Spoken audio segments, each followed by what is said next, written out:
એવી વાત. અને બજરંગદાસ બાપાનો પણ આ બધા ઉપર મને આજ હું રહોડામાં મેં પહેલી વાર આંટો માર્યો.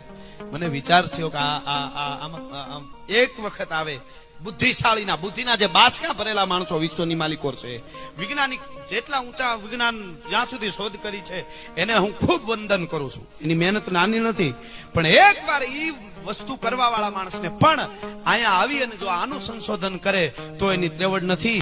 એ વિજ્ઞાનની બુદ્ધિ બંધ કરી દે કે આવી રીતનું આ સંચાલન આખું થઈ શકે. ભલા માણસ, આ બહુ મોટી વસ્તુ છે.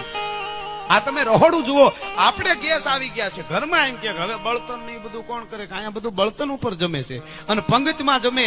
આવડું મોટું રહોડું આ બગદાણામાં મેં જોયું. અને પંગત આટલા માણસોને, હજારો માણસોને પડતી હોય. આ ગુજરાતમાં, સૌરાષ્ટ્રમાં નહીં, ભારતમાં નહીં, પણ મારા ખ્યાલથી હું એમ કઉ છું કે વિશ્વમાં આવી ઘટના ક્યાંય નહીં હોય. આ બગદાણામાં જે બને છે આ બહુ મોટું ગૌરવ છે. આ બધા સંશોધનો થવા જોઈએ આના ઉપર.